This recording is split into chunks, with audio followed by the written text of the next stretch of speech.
Are we back online? Yep. Okay. Good morning. It is Thursday, March 31st, 2022. It's 10:35 a.m. and we're resuming work on H715 and activating the clean heat standard. Our first guest for the second half of this morning session is Hans Pressman. Mr. Pressman, good morning. Thanks for joining the committee to talk to us about the clean heat standard. Good morning. Morning, everyone. Good morning. Shall I start? So the floor is yours. Okay. I have a presentation that I will present. Let me share my screen.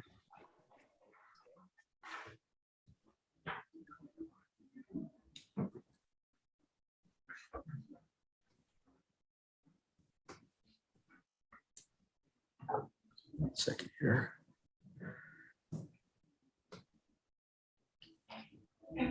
Great. Okay. All right. So good morning, everyone. Mr. Chair and committee. For the record, Mr. Chairman, my name is Hans Pressman, Manager System Planning at Velco. Thank you for inviting us to speak about system capacity. What we'd like to do today is to give you a brief summary of our 2021 long-range plan. To specifically talk about our ability to serve peak demand as we try to decarbonize the grid.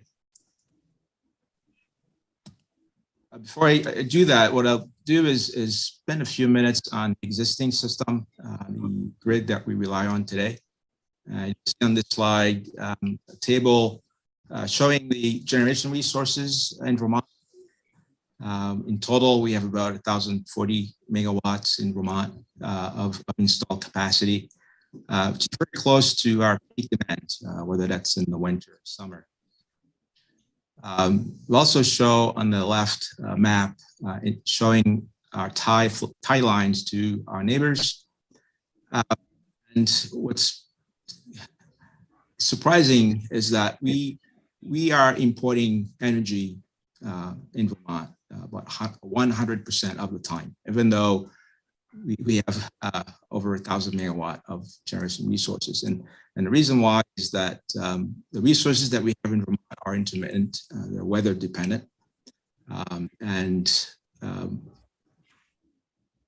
Because of that, we cannot serve all of the Vermont load with internal resources. And particularly during peak demand, which occurs after dark, 6, 7 p.m. In the winter or 8 p.m. or 9 p.m. in the summer. So we have to depend on a strong transmission system to be able to import that energy into Vermont. And at peak times, we import about over 75% of our demand to serve the peak demand. And so to start with the summary, we produce a long-range plan every 3 years. It's a 20-year plan that's required by Vermont statute and the PUC order. The transmission plan is required to address our ability to serve peak demand. But what we've done recently is to expand that scope to also include our ability to integrate renewable resources such as solar PV. As we increase solar PV, wind, and other resources, what we're trying to do is to understand whether the system can accommodate these additional resources.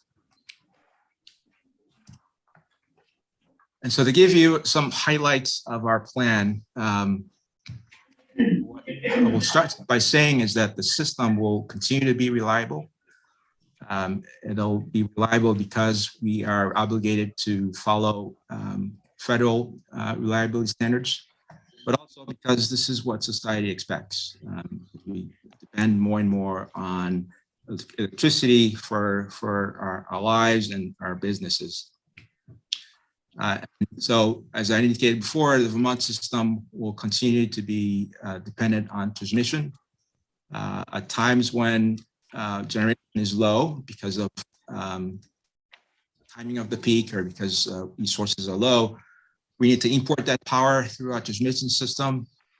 And as we continue to increase solar PV and other resources, in the near future, there will be time when we need to export energy to our neighbors. And we also need transmission, a strong transmission to be able to do that. Our forecast is indicating that we will become winter peaking very soon because of electric vehicles, heat pumps, and other electrification efforts.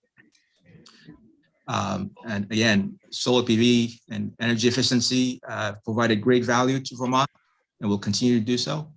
But because the peak, the timing of the peak is after dark, any incremental solar will not provide benefits during the peak hour.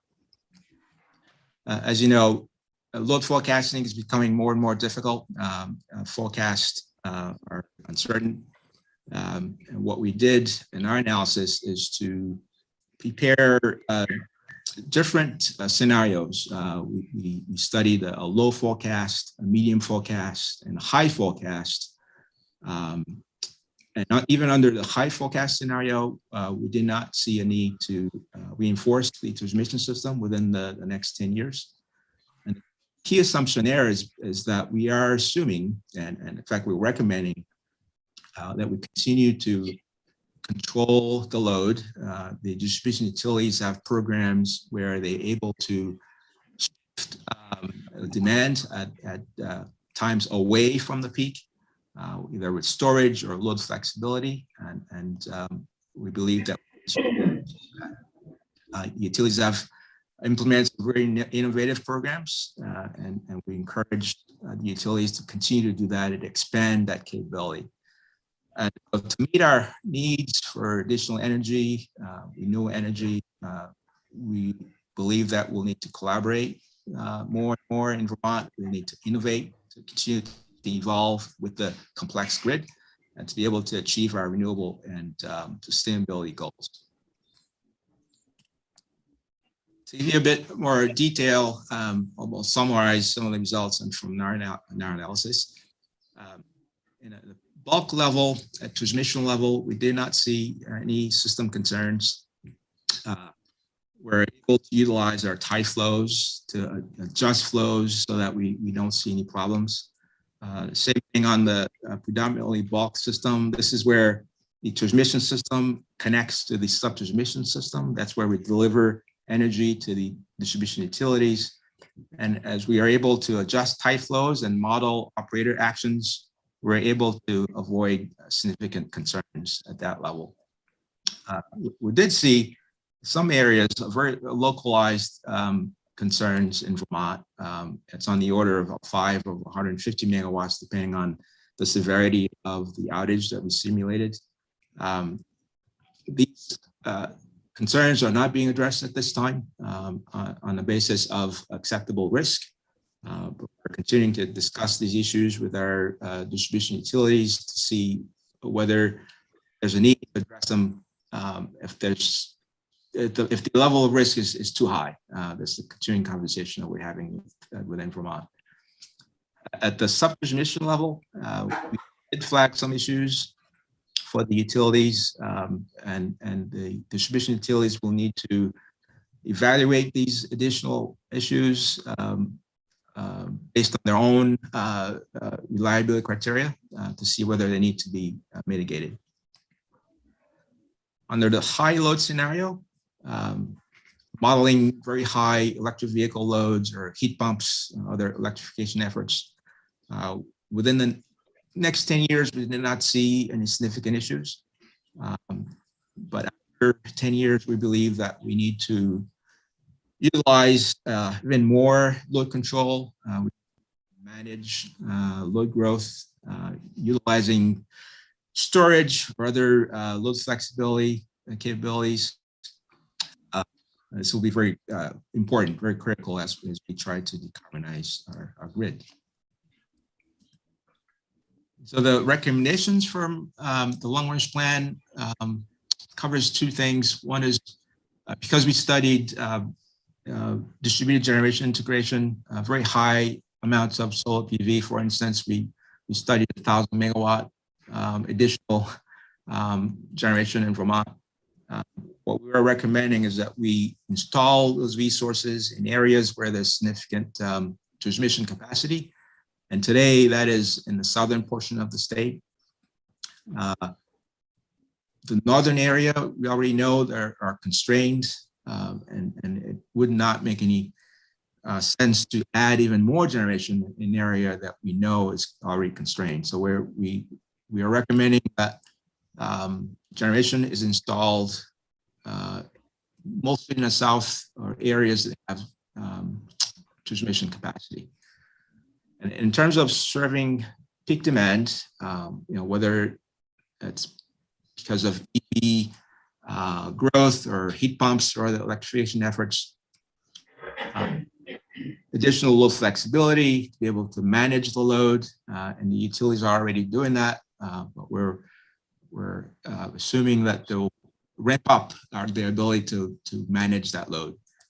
And to do that effectively, we'll need additional infrastructure, communication networks, and was already is expanding network to make it more robust and to reach further down into the distribution system to have more visibility of these loads of solar PV, and to give to have the ability to manage these resources. We think that cost-effective solutions will be hybrid solutions. We'll try to maximize load flexibility, load control, but in some cases, we'll need to reinforce the grid where it makes sense, where it is cost-effective. And we'll utilize storage, whether it's utility scale or customer located.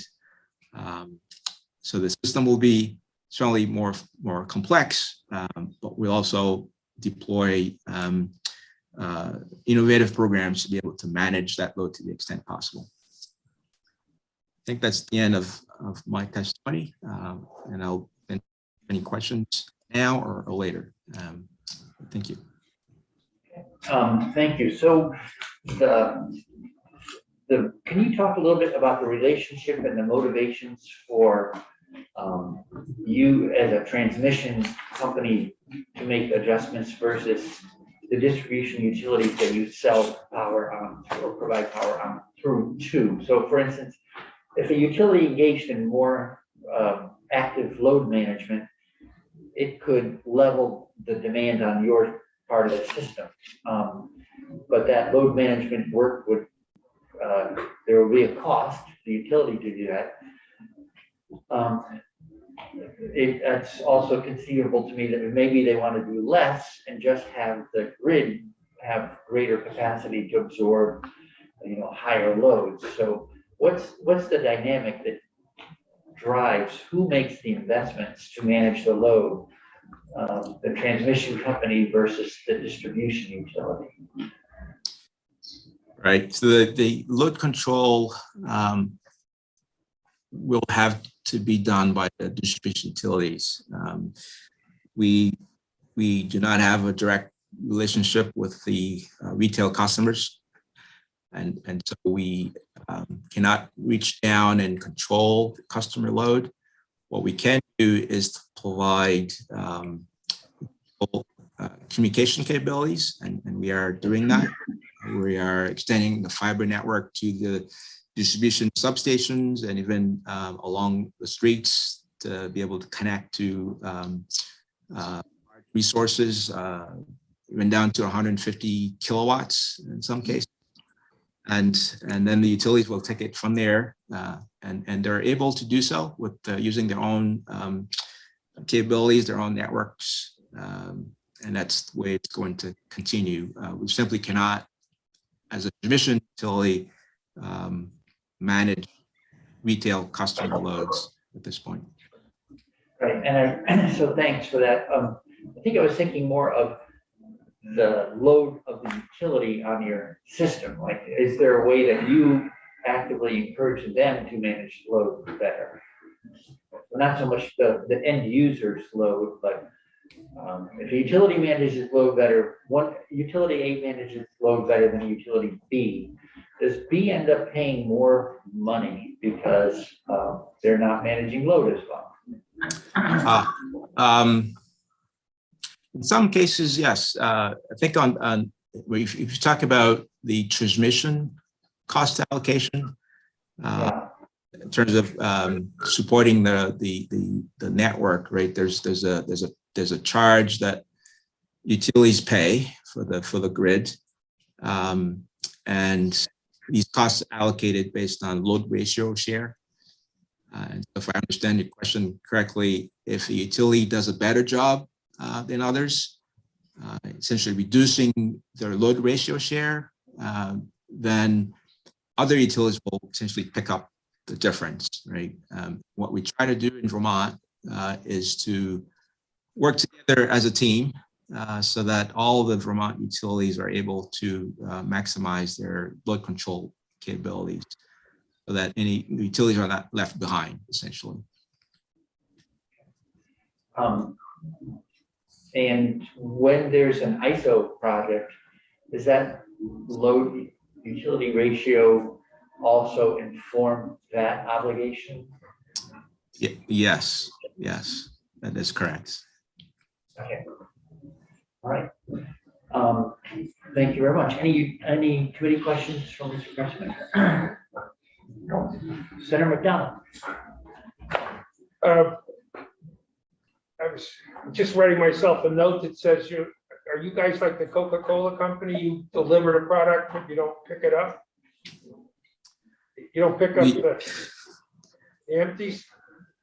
Yes, we transmit the energy to the distribution utilities, then from their retail sales. We do not sell to retail customers.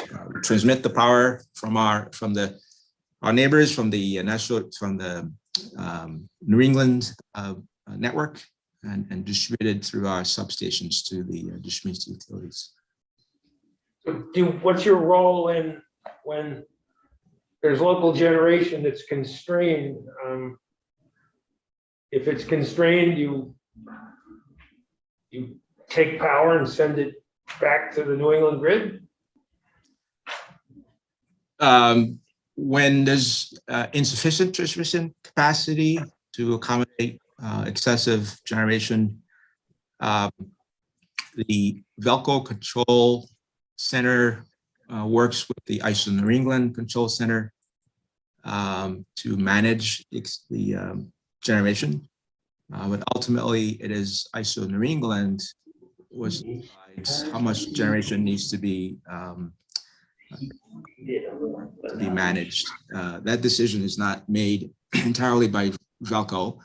It's a process to manage generation in New England.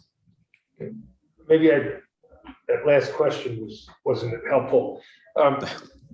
If the local generators could get more power to your grid, could you then share more with the rest of New England when it was needed elsewhere? Yes, generation is essentially flowing. We do not really control where the power goes. It essentially follows the laws of physics. There's a lot of generation in Vermont at certain times of the day. It's the middle of the day where there's a lot of solar PV, and suppose there's not enough load in Vermont to consume all of that.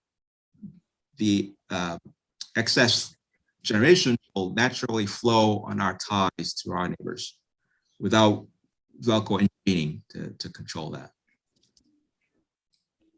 Does that answer the question? No, I'm not asking my questions, Art. I'm sorry. Okay. It seems that we have more power being generated than we're able to get to market.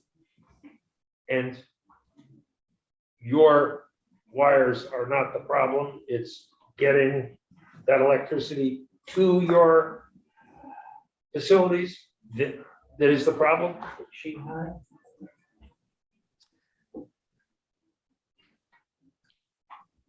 there's yeah, so where I'm understanding the question is that is Velco able to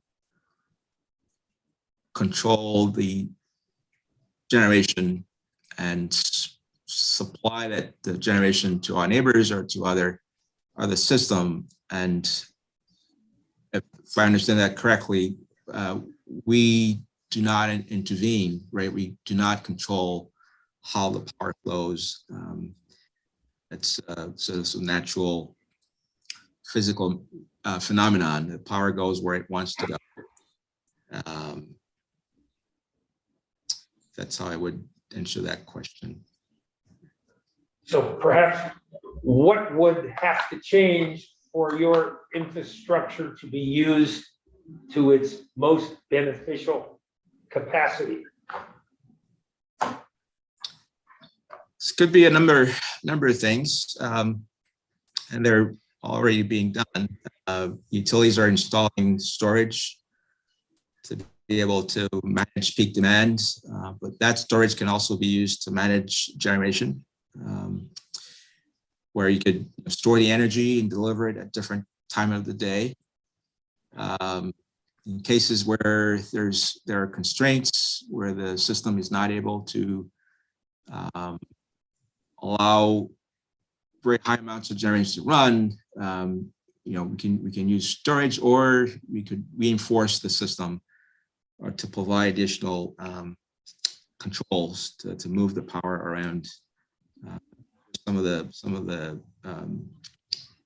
measures that we could explore. Thank you. Senator Weston? I'm about out of here because I have to be out of the room at 11.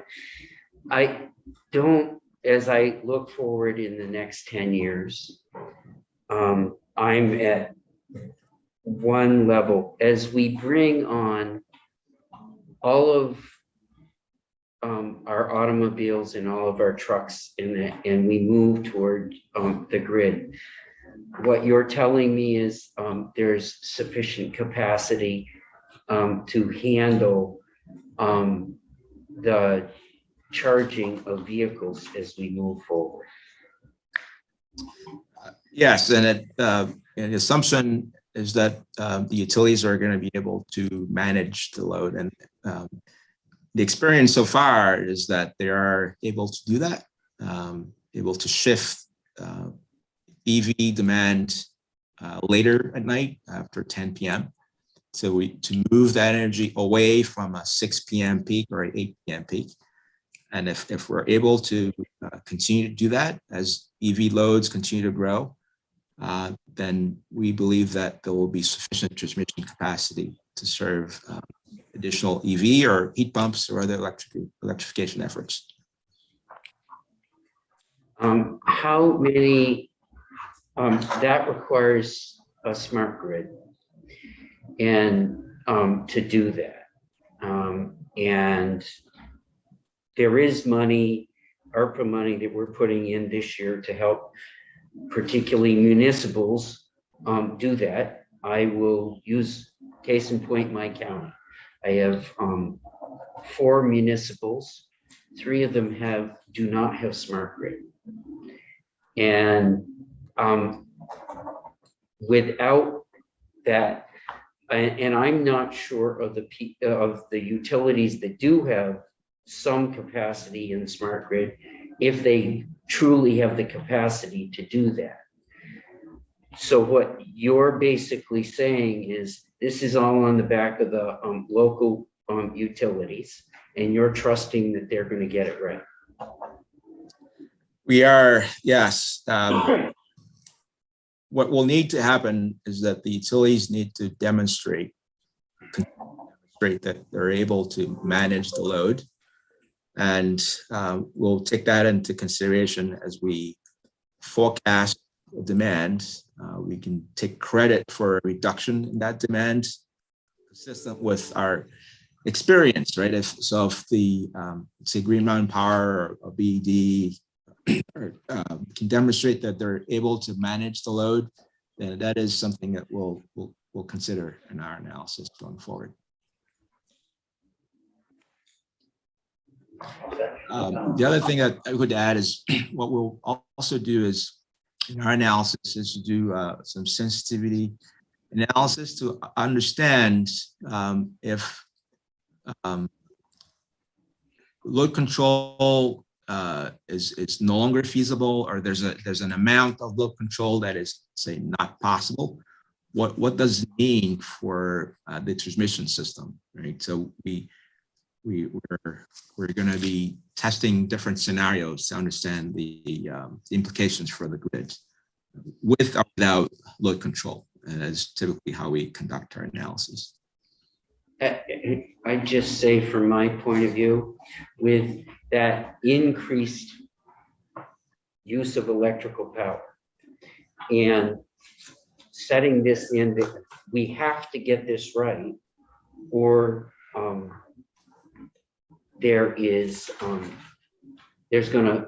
the system won't be able to handle it if we don't get it right. Because what you're expecting is everyone to charge at night, or a big piece of that. And if we don't, and the system isn't right, your capacity to build out and upgrade lines takes decades. And that, so it for myself is a little nerve-wracking. I understand. Right. So reinforcing the grid is not easy. We need to plan ahead of time. And I would say it depends on the scale of the transmission reinforcement. It could take 3 years, it could take 7 or perhaps 10.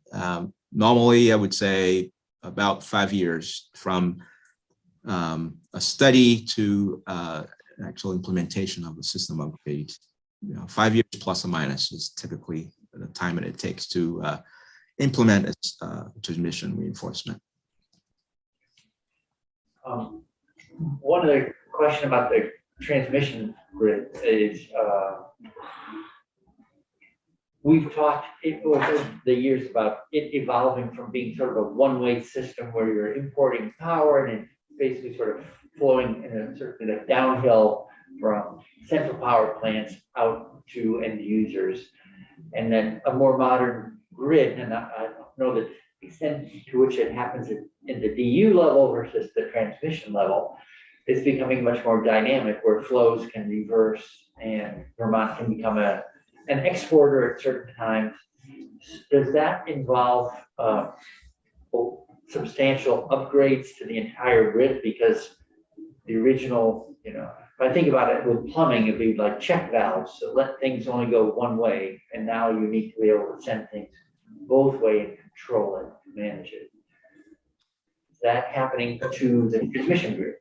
It is.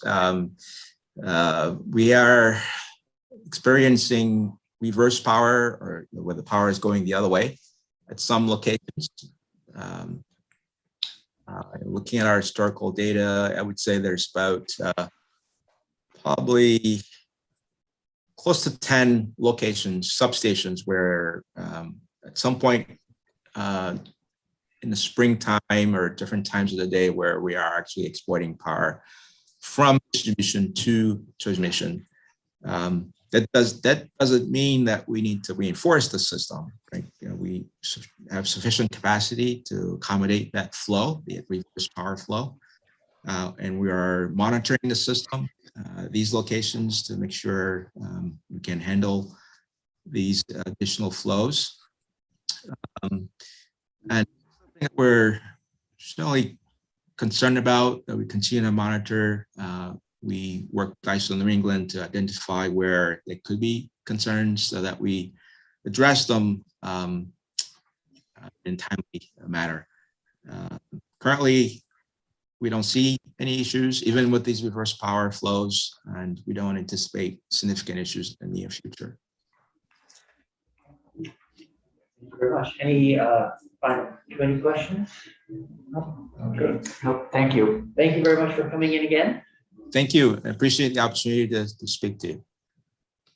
Have a good day. With that, have a good day. I'd like to go to Mr. Springer. Good morning. Good morning. Good to be with you. Darren Springer, General Manager with Burlington Electric.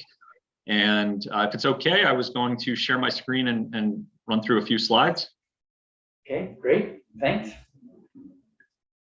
I'll do that. And I was going to cover a little bit similar to what I did in the House Energy and Technology Committee.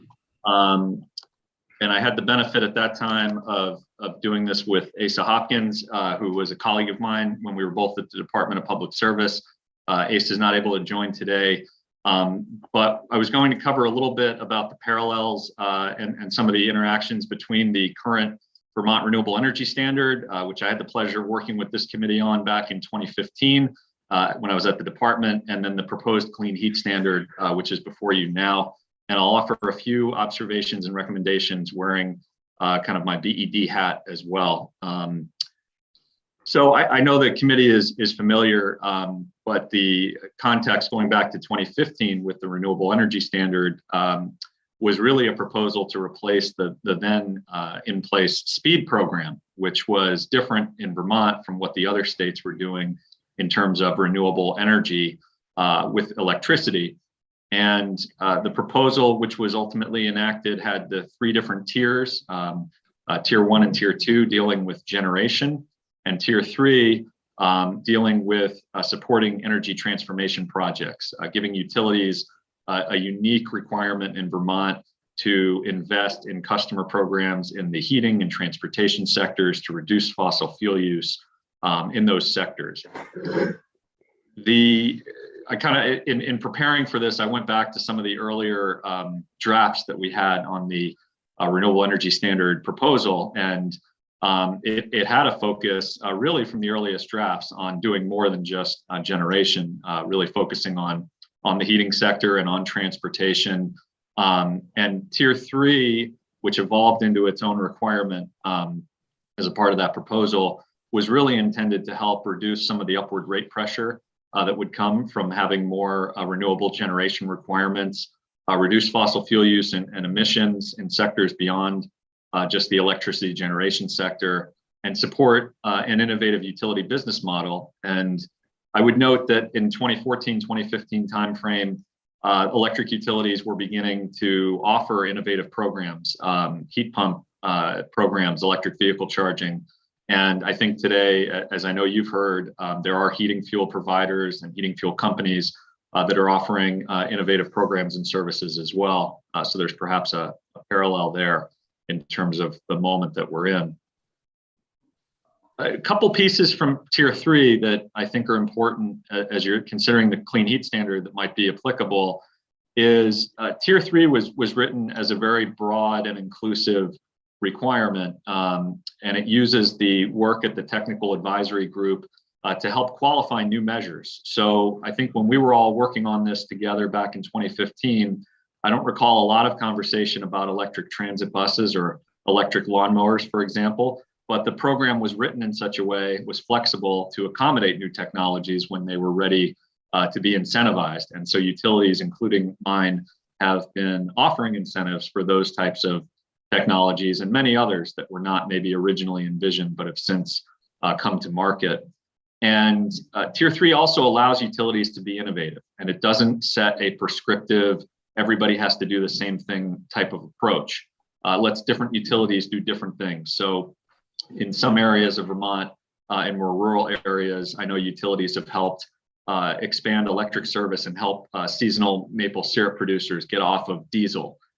Here in Burlington, we've had success with programs that help in a more urban environment, like electric transit buses or electric bikes that can be used to offset fossil fuel use here. And the process that we rely on as utilities to get credit to meet the requirements is through the technical advisory group. And it allows us to bring new measures forward. It allows us to design custom programs and really allows us to meet the needs of our customers individually. And I think there's an opportunity to do something similar with the clean heat standard proposal. And similar to, I think, what would be contemplated with the clean heat standard, Tier 3 uses an alternative compliance payment structure, which it acts as a cost cap, means that the program will always have a limit on how much it can cost. And also in Tier 3, really supports a partnership model. It's not just for the utilities to do this work, it's partnerships with other service providers, with other organizations. And there's also an emphasis within Tier 3 on supporting low-income customers. And I know here at Burlington Electric, for example, we offer an enhanced incentive in almost all of our programs to support low-income and moderate-income customers so that they can participate in the energy transition that we're supporting here in Burlington. I always think it's interesting to go back and look at how things are working after they've been set up, and we have the benefit of being able to do that with several years of experience with the RES, which went into effect in 2017, was passed in 2015. And as the slide here indicates, it had a fairly immediate impact in terms of reducing emissions, particularly from the electric generation sector, as Vermont moved to account for its generation in a similar way to the other New England states. And it's made it so that we have really a very clean electric grid here in Vermont, I think one of the cleanest in the country, and is helping to make it even more beneficial if we can move folks to electric transportation or in some cases electric heating.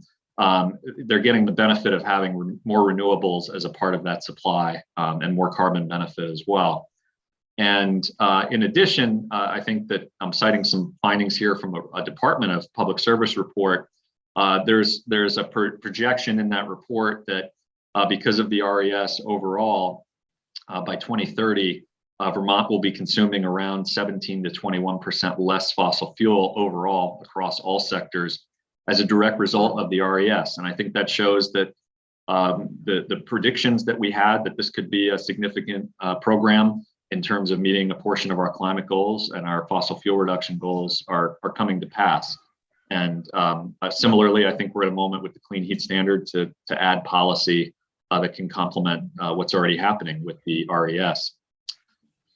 And then here, I think this was helpful to me, at least in looking statewide at what different measures are being incentivized currently with Tier 3. You can see that heat pumps are a big portion of the measures that were incentivized in 2020. That's the data here is from 2020. Ground source heat pumps, which we sometimes talk about as geothermal, cold climate heat pumps, which are the air source heat pumps, and also a lot of work going on other measures, including EV charging, heat pump water heaters, and other measures as well. So I think that's helpful just in thinking about some of the work that's happening that would overlap with the clean heat standard in some cases. I wanted to talk a little bit about Burlington Electric's experience with Tier 3 and give you a sense of how we're doing with some of our programs as well. I think folks are familiar with Burlington Electric. We're the largest municipal in the state of Vermont. We run the McNeil Generating Station, which is the largest energy producer in the state of Vermont on behalf of joint owners, Burlington Electric, Green Mountain Power, and BEPSA. And we've been 100% renewable since 2014. So I'll skip over the rest of that. But one of the things we're doing that's unique is we've set a goal in our community for net zero energy 2030, which really means attempting a very ambitious path to reduce fossil fuel use in the heating and transportation sectors now that we're 100% renewable on the electric side. We commissioned a roadmap for that work, and we've updated that roadmap. This is the most recent data, which is 2020 data. We'll have 2021 shortly. And it shows that we're actually on the path with about a 15% reduction in fossil fuel use between 2018 and 2020. We were on the path for net zero energy. However, a good portion of that, as you would imagine, is because of reduced driving during the pandemic, which is subject to some rebound effect in 2021 and beyond. But this just gives you a sense of how ambitious our reduction goals are in those sectors. This is a sampling of some of our key incentive programs that we're offering through Tier 3. And also, as the committee knows, we're an energy efficiency utility as well, just like Efficiency Vermont is for the rest of the state. And so in some cases, we have programs that utilize funding from our efficiency program and our tier 3 program. Notably, I think we have one of the strongest EV rebates anywhere in the state. We have one of the strongest heat pump rebates anywhere in the state. And we've seen some success as we boosted those programs in getting the adoption rate to move compared to where it had been. This gives you a sense of some of that. We launched what we called the green stimulus in June of 2020. We saw heat pump adoption in particular really spike, thanks in part to those stronger incentives that we were able to offer to customers. And we've seen electric and plug-in hybrid vehicles incentives more or less double over that time frame as well. With the heat pumps, I think we're close to a 13 or 14x increase compared to the period prior.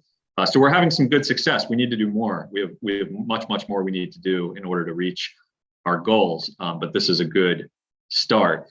And just in terms of overall how we're doing relative to the Renewable Energy Standard obligations and tier 3 in particular here, what you can see with that blue line that's kind of shooting up off the graph is in 2020, we were able to triple the state requirements under tier 3. And those are fairly ambitious requirements.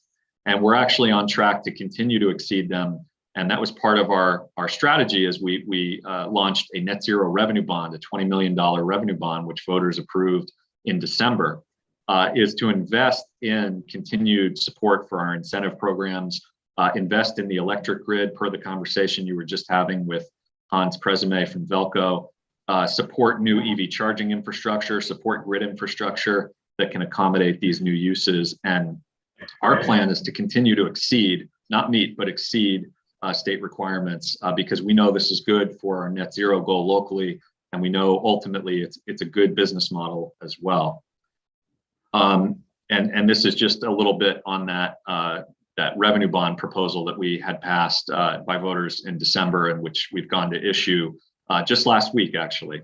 And I wanted to thank the committee in particular because your support of Act 151 from a couple of years ago is also helping us as an efficiency utility to be able to do some of the innovative things we're doing in this space.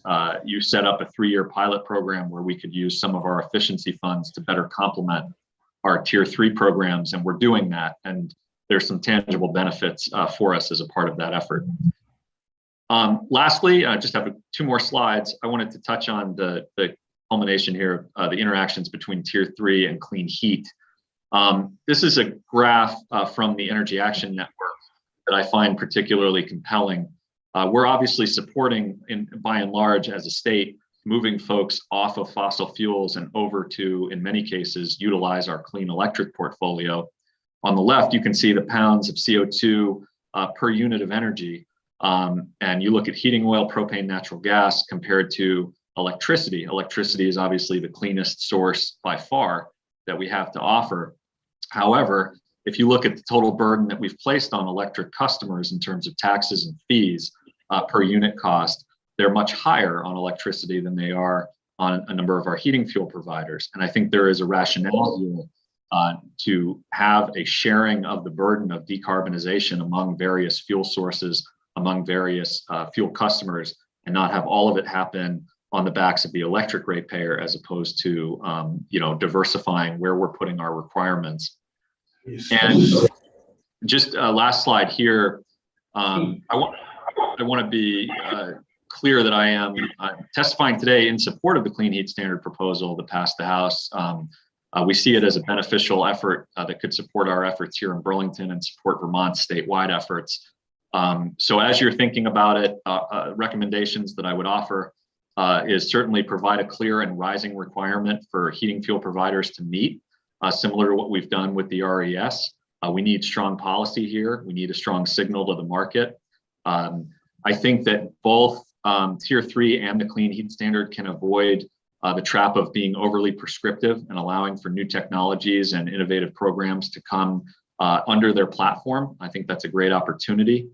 I wanted to emphasize that I think it's very important to keep Tier 3 in place as we move with the Clean Heat Standard. I think these 2 programs can drive complementary investments and create additionality in our investments. They should work together.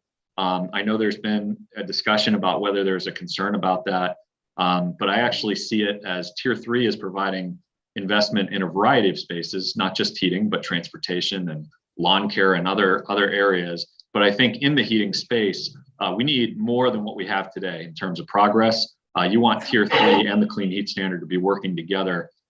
If we get overly concerned with kind of accounting exercises to the detriment of bringing more dollars to the effort, that could be a challenge. And lastly, I just wanted to mention that given the work we're doing here in Burlington on district heating, we're hoping to have some culmination of our longstanding feasibility work that we've done on the idea of bringing a district heating system from McNeil to large customers in Burlington, which would be the single biggest step we could take to decarbonize in the heating sector in Burlington. I think it's very important that the committee consider allowing all renewable fuels to count with the appropriate analysis on their emissions portfolio and not limit or exclude fuels. We see a great opportunity here in Burlington to use our wood chip energy plant and capture waste heat and additional steam and use it to reduce natural gas use in the city. If this policy allows for that to count, that's a benefit, that's an additional tailwind to our effort. Contrast that with if for some reason, wood chip district heat was not allowed to count, or if we limit the types of fuels that can count in terms of renewable fuels, I think we create some real challenges to meeting our goals and would certainly create challenges here in Burlington. So I will stop sharing my screen. I greatly appreciate the committee's time and attention and glad to answer any questions if there are any. Thank you. I'm sure you've heard some of the quote unquote double counting, and I think the committee recognizes these are different obligations under different programs. So we're trying to keep those make sure that we stay clear about what we're incentivizing and why. But if someone brought that sort of concern to you, how would you speak to it?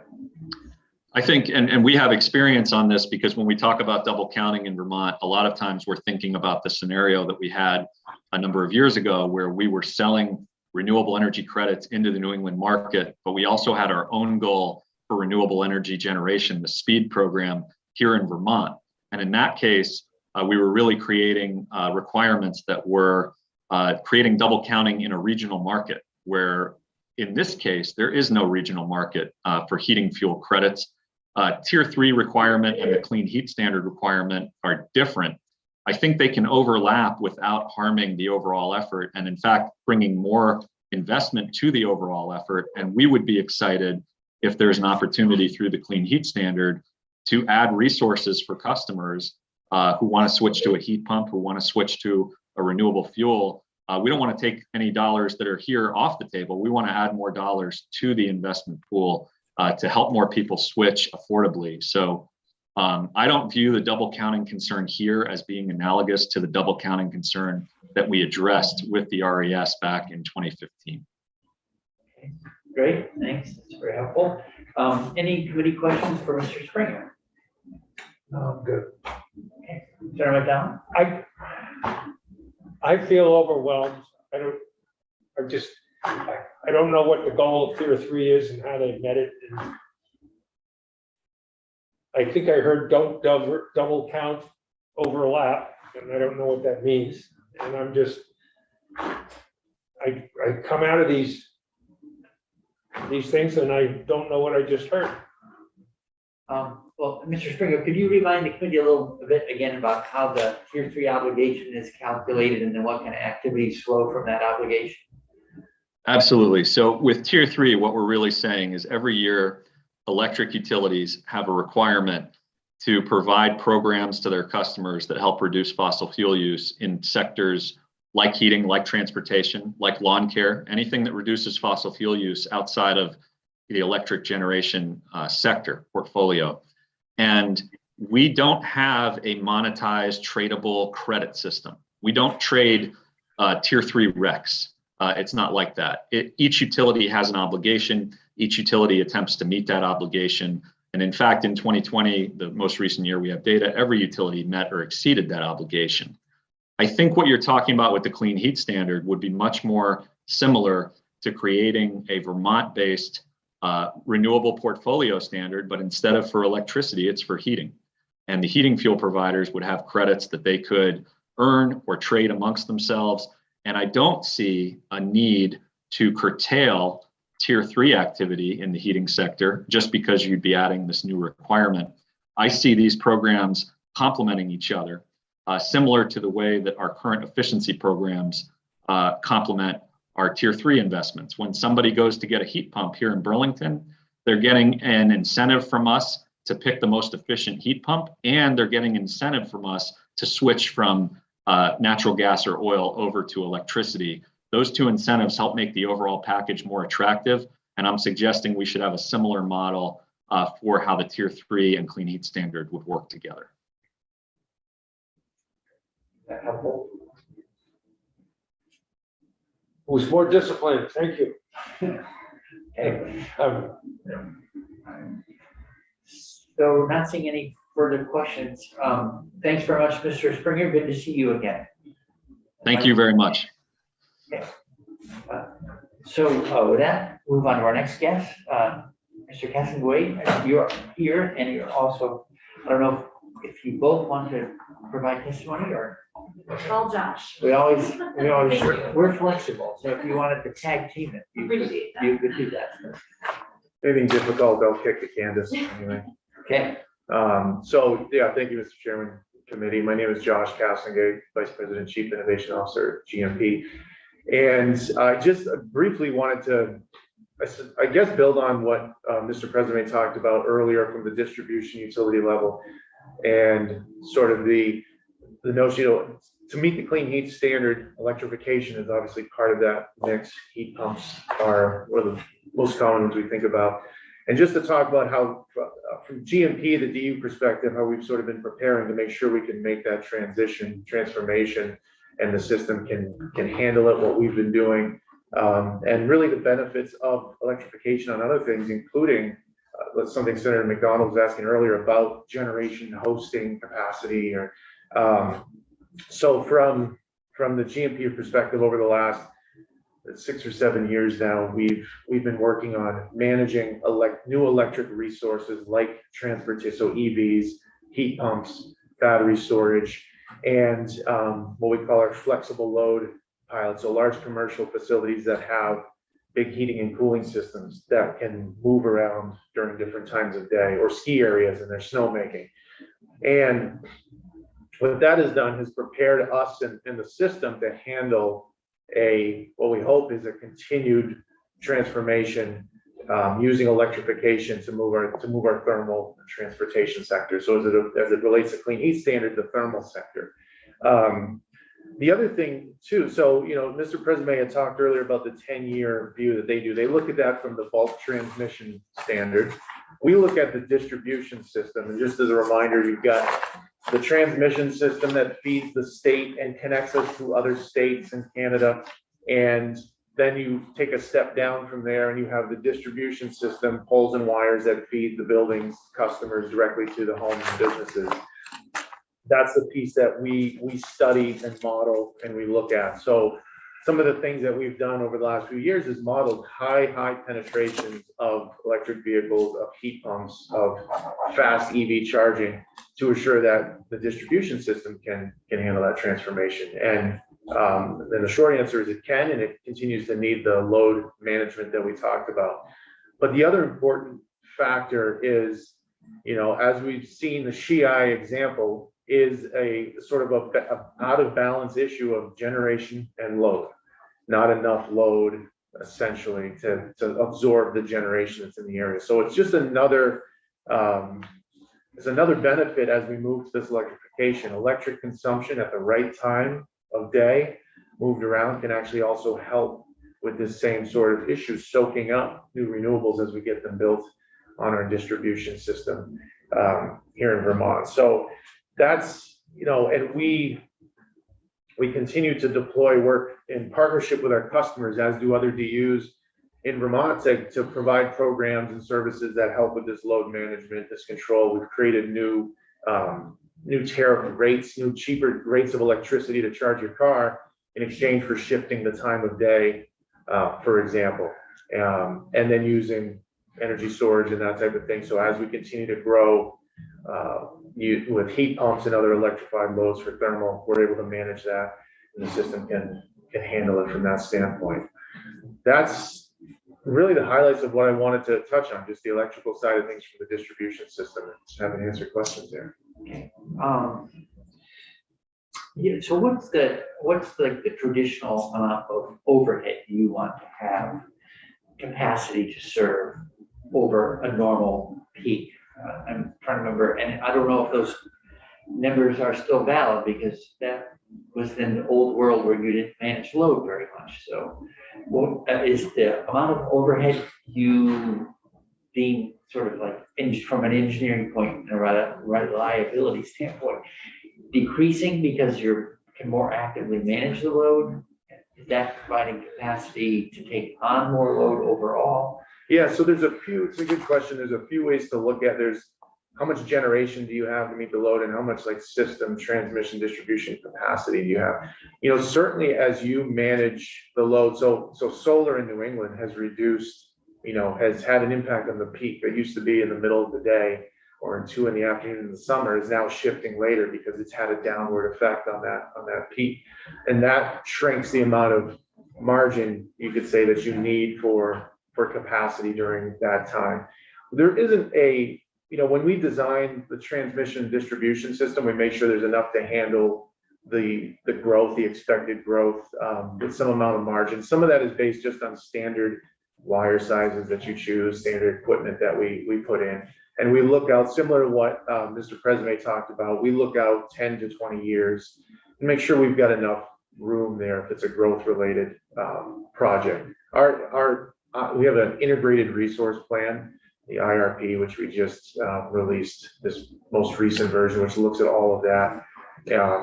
Looks at it from a pure just general load growth standpoint, but we also look at it from a heavy EV growth, heat pump growth, electrification standpoint, make sure we're going to continue to have the right tools in place, enough capacity, and that type of thing.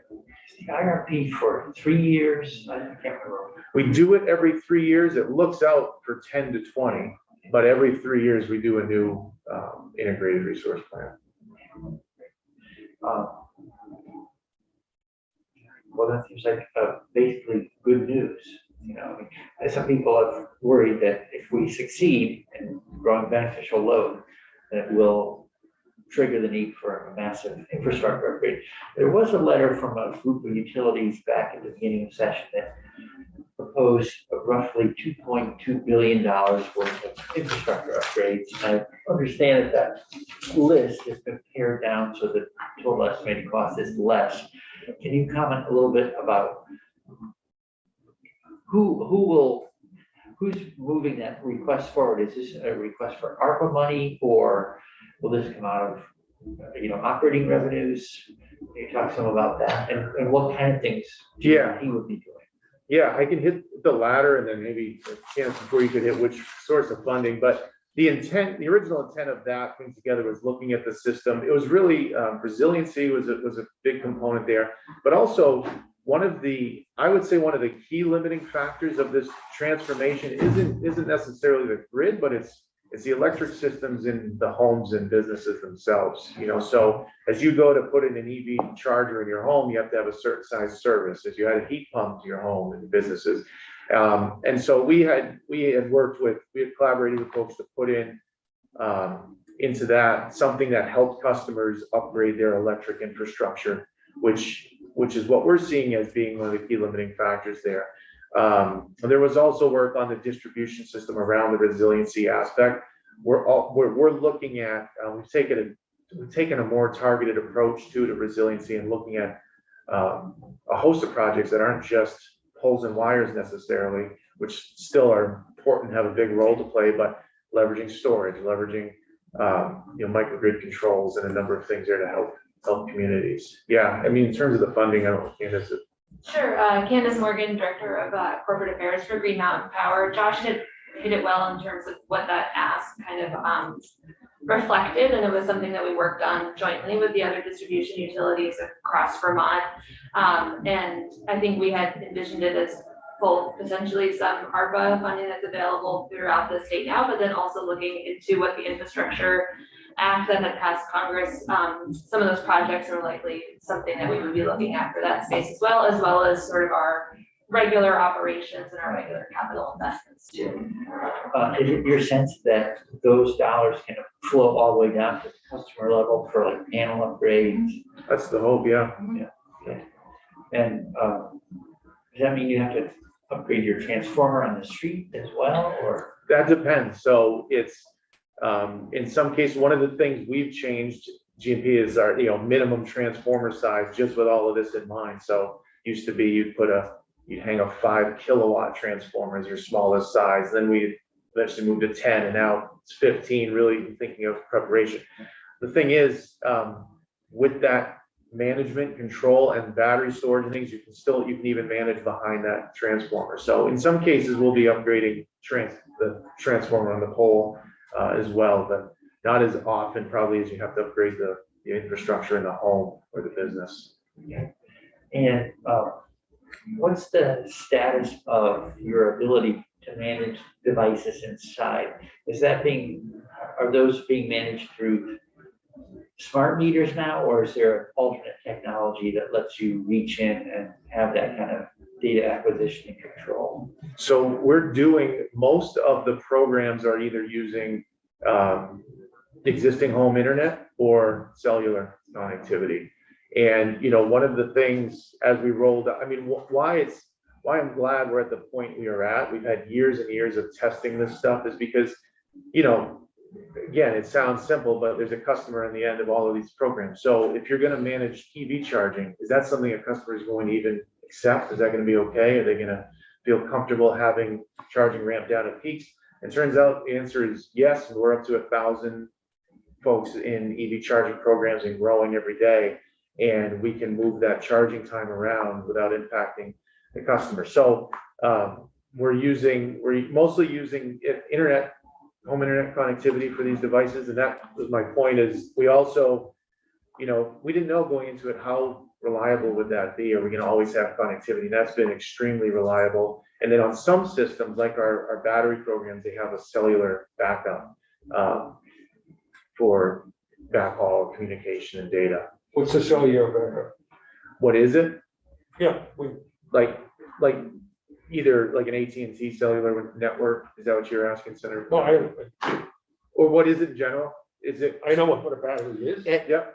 It's where you have cell service, they can control it. It's how we communicate. But not at your house. That's So right. they can turn it on and off Over things cellular. in people's homes from downtown, wherever that. Yeah. So our Like battery. to turn my refrigerator light bulb on and off when I open the door. Like that, like the key things right now, like battery storage in the home, the electric vehicle charger. So we can talk to those remotely. We use. Yeah, but Thank you, Senator. but the cell service in Orange County is not the best. That's right. Thank you for transfer. I'm just saying. Okay. So, and to follow up on that, we've always talked about broadband being bigger than just Yeah. that you can make a phone call. Yeah. And are you all working with like all the new development communication union districts to help deploy? Yeah, it was, a big piece of why, we helped, I forget the name of it was last year, we helped do a make ready credit sort of thing to get more fiber, more comms out there. The way we could justify that was exactly, if we can get more folks access to these programs, to storage, to smart charging, that's a good thing for all customers. It's a good thing for them. It's a good thing for getting off of fossil fuel. And a lot of it relies on good internet connectivity, which we know wasn't ubiquitous through Vermont. So we're working with them to help when they go run fiber on our poles. We'll do what we call the make ready and get the poles ready for that infrastructure, help get that out there. Senator McCormick. Thanks. I have kind of a physics question. Sure. I understand that electricity is not a thing. We depict it as a thing, so we can think about it. Okay, so you got the lightning bolts. Yeah. Talk about electrons traveling. Yeah. People that's actually not happening. It's an event. It's an activity more than it is a thing. But when we have, let's say you have excess oil, you have more oil than you can sell. When you don't sell it, you got it sitting in a tank. Right. Okay, you can keep it. Right. What happens to the excess electricity? Does it overload something down the line? Does it cause harm? It can't be stored. I mean, does it just like go away? It stops being there? Yeah, so, you know, if we talked about this 10 to 15 years ago, we'd say for the most part, it can't be stored. Today, it can be stored. So if you basically only can produce as much electricity as you are using at any point in time, which is what ISO New England is called a balancing authority, and it's exactly to balance that. How much electricity is everybody using? I need to produce enough to meet that demand. I can't produce more because, like you said, I have no place to send it, and I don't want to produce less because I need it. So now today, But what if you did produce more? That's really the question. eventually you would create system issues, power It'd be voltage and overload. things. Yeah, Okay. yeah. So, but like in an area where you have more than you can use, you can store it now.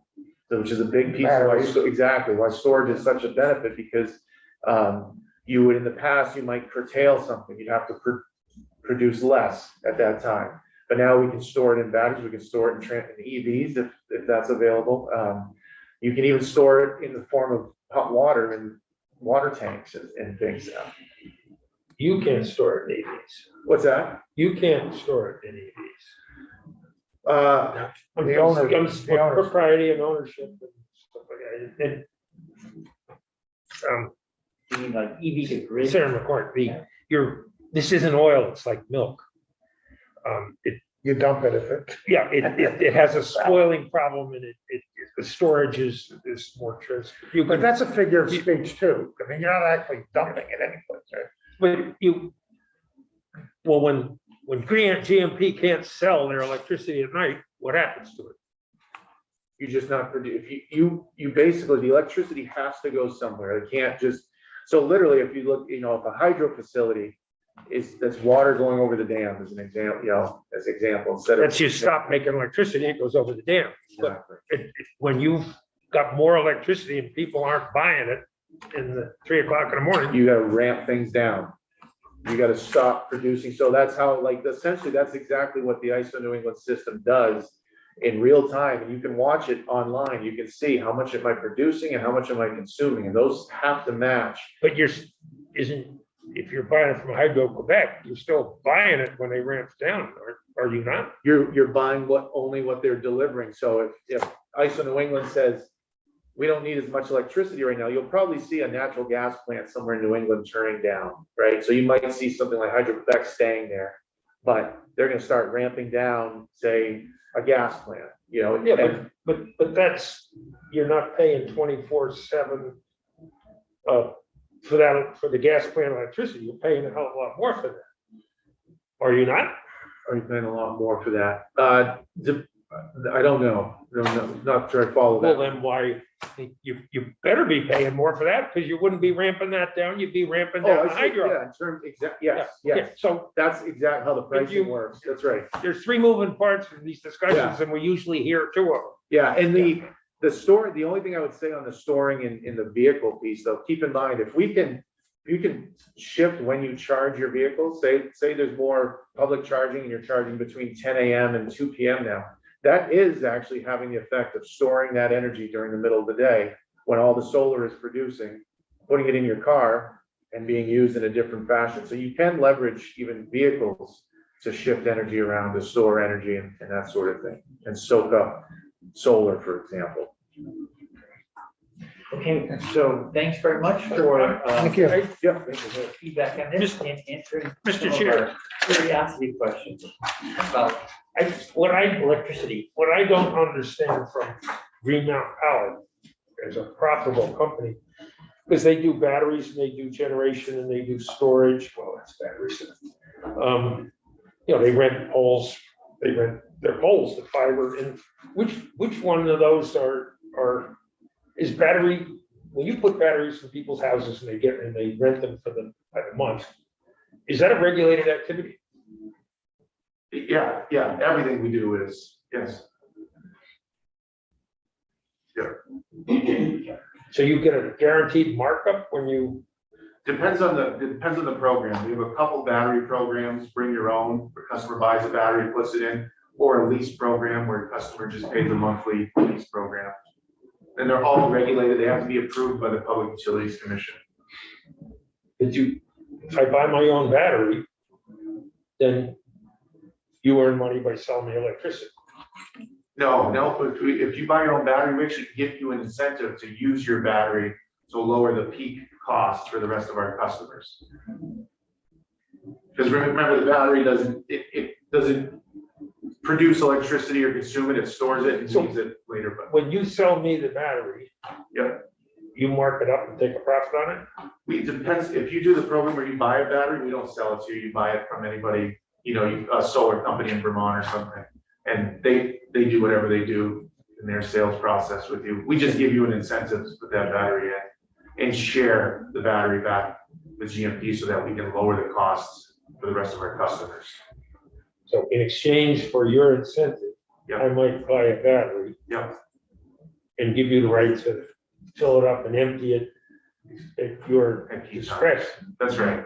Yeah, figure like if the battery saves $1, we might give 70 cents of that to you as an incentive, and the other 30 cents goes to the rest of our customers to help lower the cost of peaks and power supply. And So you're not getting anything.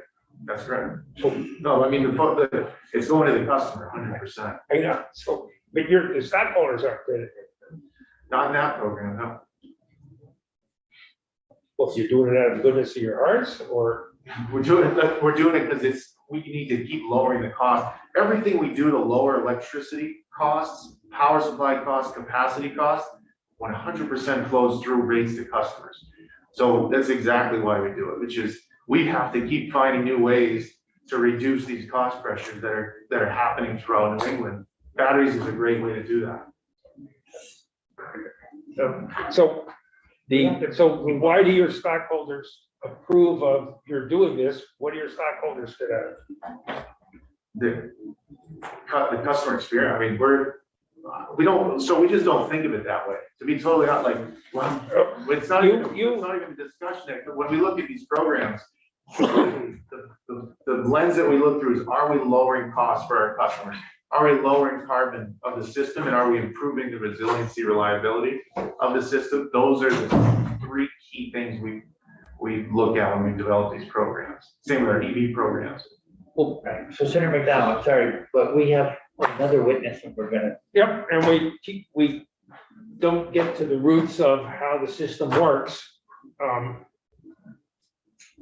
Because they used to get paid, a markup for having more trucks and more people on staff and more bathrooms and more this, that, and the other thing. And there's a new system, and it's not being done out of the goodness of their hearts. And I'm trying to find out why their stockholders approve of lowering all these rates. We're gonna adjourn in 12 minutes, maybe Mr. Cassingate. I know, but it comes down, we got Mr. Springer, who uses every vocabulary in the world that's trendy and goes all over the place. And when you're done, you don't understand what he's explained. You're impressed because he's talked about everything. Well, we can have witnesses back. With that, I'd like to go to Mr. Crowley, who's been waiting. Good morning. Well, good morning. Thank you. I was just about to talk about everything myself, so I don't know what to do here. But I do, it looks like, I don't know what time you have on your schedule. We have your batting cleanup, and it's now down to 12 minutes. If that's too little time to share your concerns on it, we can schedule additional time. Happy to do that. Well, that would be great, because I'm sure I can barely get started in 12 minutes. So that'd be terrific. I'm happy to come back tomorrow if that works. I know you have a little gap there in your schedule. Maybe that's intentional. Well, there's really like no gaps in the schedule. Yeah. But so let's get started now and we'll add time. Okay, well, great. Well, again, thank you for giving me a chance to join you. I'm Steve Crowley. I'm the Energy Chair for the Vermont Sierra Club. And I'm here to represent our point of view, which just at the start, let me say that we're not opposing this bill, but we have significant concerns, primarily in the area of bioenergy. But then we also have some concerns about, maybe I should put it as suggestions for how to make the program work better, because we think that there may be some gaps that could be fixed. So let me start with a few things we identified as pluses, real positive aspects of this. And I should say I have submitted this testimony online, and I don't have slides today, but sometimes I think those are as distracting as anything. So to begin with, the positives. We appreciate that this brings a system of accountability and regulation to a previously unregulated sector of the energy economy. So that's really valuable. And as we look at trying to ramp down our greenhouse gas emissions, it's essential to have everybody on board. So that's a big step forward. We also like the fact there's a lot of language about life cycle accounting, just to pick up on what the propane person, Ms. Anderson, spoke about. Life cycle accounting is critical. It's really critical to get apples to apples comparisons, especially with the electric sector, which is very much involved as we electrify everything. So that's really important. We think that this default utility, I don't know if you've spoken much about that, but I heard some people say yesterday that it wasn't going to be very important. We think that it is for all the small, I'll say mom and pop importers, obligated parties, importers of fuels into the state. We think that this whole system is going to be something of a challenge for those folks. And so we think that default provider is important. And so that's a value. And then the fourth thing I'd mention is the equity provisions, which I know you haven't really addressed yet, but they're in there. And congratulations to the Climate Council and to House Energy and Technology Committee for working really hard on that. I know some people will say that it's not enough, but I'd say it's a start, and it's in there. So it's a recognition that this is important. So that's the good news. My main concern is going to be about the use of bioenergy as a way to find, what we call low carbon fuels. Just as a little background, and I'm not the best to provide the background. I hope you'll get some other people in who will provide some pretty deep background on bioenergy fuels. If you look at the last page of my testimony that I submitted, there's a list of resources, and the first three there are by a few really top people in the field, and I'd strongly recommend. Dr. Martin was in the house, and Dr. Searchinger, Dr. Smolker. They would be great people to have in to help you understand the broader impacts of bioenergy fuels. But the impacts are broad and deep. It's our view that at a small scale, they're not so bad. These are great things to use at a small scale. But when you start ramping them up is when you have the problems. And figuring out where you reach that point is the challenge. So we'd like to build in systems that will do that effectively. We don't think that's there yet in the bill. Just to give you an idea of what some of those things, right now we're clear cutting massive amounts of forest in the southeastern United States to send to Europe as wood chips for fuel. We are already the use of biofuels and ethanol for gasoline are creating competition between cropland that's used for food and cropland that's going to be used for energy. In fact, when the ethanol requirement was bumped up about 15 years ago, there were riots in Mexico because people couldn't get the food to eat. They couldn't get the food they needed to eat. So there's a really direct connection, and it's global. It's not just contained within some states' borders. And we enter that global system. And renewable natural gas coming from, whether it's coming from a large animal feeding operation or from landfills or elsewhere, there is a host of problems that get bigger as the fuel scales up. So that's a quick summary, just to give you a sense of where we're coming from.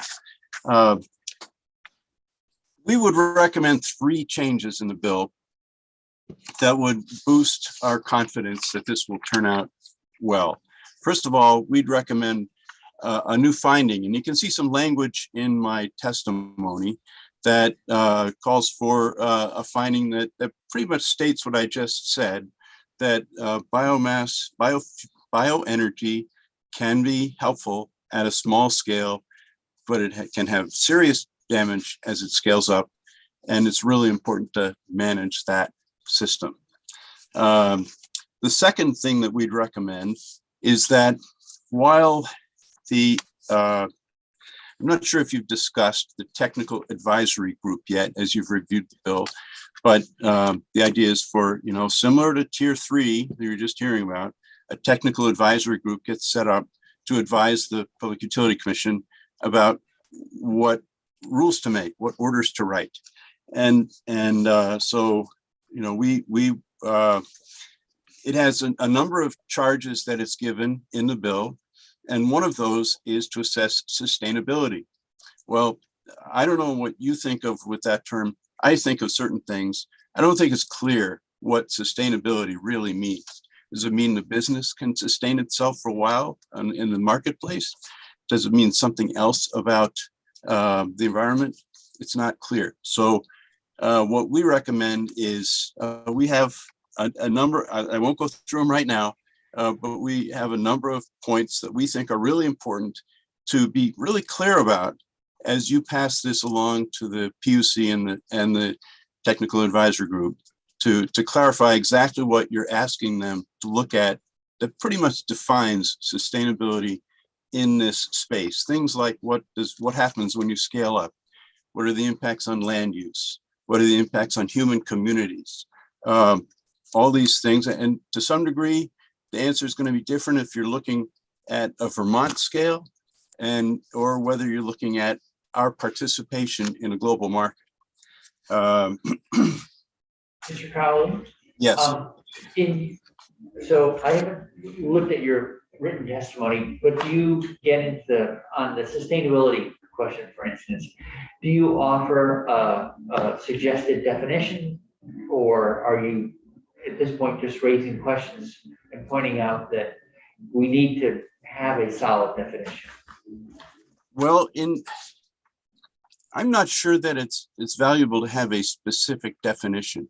I think it varies according to the context. And here you have a context of different biofuels that have different kinds of impacts, and it's different questions that relate to different scales. So that's the specific context. So my recommendations are for those kinds of questions. I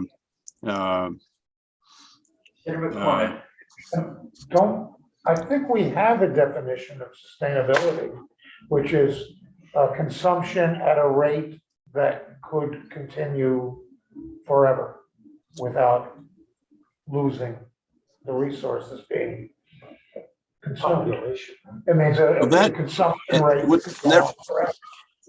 That rings a bell. I think that's the definition for renewability in the renewable electricity, in the renewable energy statutes. I'm not sure. I don't know that there's a definition. There's not a definition for sustainability in this bill. I mean, it's a term we've been using for many years. It means consumption at the replacement rate. Well, the definition I'm familiar with that sounds like that is renewable energy.